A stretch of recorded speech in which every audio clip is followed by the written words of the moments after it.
இது வந்து black steel okay. இதனோட டயமீட்டர் எவ்வளோனா 34 சென்டிமீட்டர்.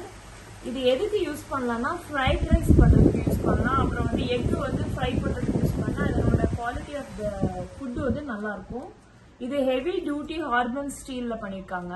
அதுக்கப்புறம் வந்து இதனோட கோட்டிங் வந்து கெமிக்கல் ஃப்ரீ நான் கோட்டிங். ஃப்ளாட் பாட்டமாக இருக்கனால இட்ஸ் குயிக்லி ஹீட் வந்து ஸ்ப்ரெட் ஆகும். இதனோட ஹேண்டில் வந்து உடன் ஹேண்டில் இருக்கனால வி கேன் யூஸ் இட். இந்த ஹீட் வந்து இது இருக்காது. இதை எப்படி சீசன் பண்றதுன்னா ஃபர்ஸ்ட் யூஸ் பண்ணும்போது வார்ம் வாட்டர் வச்சு ரீன்ஸ் அண்ட் ட்ரை பண்ணிடலாம். அப்புறம் இதை யூஸ் பண்ணாடி எப்பவுமே ஒரு எடிபிள் ஆயில் வச்சு அதை நல்லா தடவி வைக்கணும். அப்பதான் வந்து அதனுடைய ரஸ்டிங் ஆகாம இருக்கும். இது கேன் கம் லாங் லாஸ்ட். அப்புறம் வந்து நான்ஸ்டிக் சர்ஃபேஸ் வந்து ஆகாம இருக்கும். அது மாதிரி இதனோட கீரல் ஆகாம இருக்கிறது உடன் ஹேண்டில்ஸ் வந்து யூஸ் பண்ணணும். ஒவ்வொரு தடவையும் குக் பண்ணும்போதும் நம்ம ஃபர்ஸ்ட் வந்து இதை அடுப்புல வைக்க முன்னாடி கொஞ்சம் ஆயில் இல்லைன்னா வாட்டர் ஊத்தின பிறகு தான் அந்த அடுப்புல வைக்கணும். நான் வைக்கும் போது தான் அதனோட கோட்டிங் வந்து போகாம இருக்கும். இல்லைன்னா ஹீட் பட்டு அதனோட கோட்டிங் போக சான்சஸ் இருக்கு.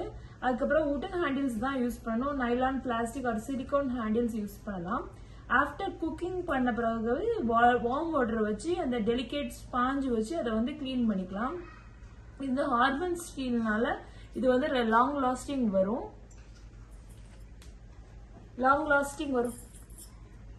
இது வந்து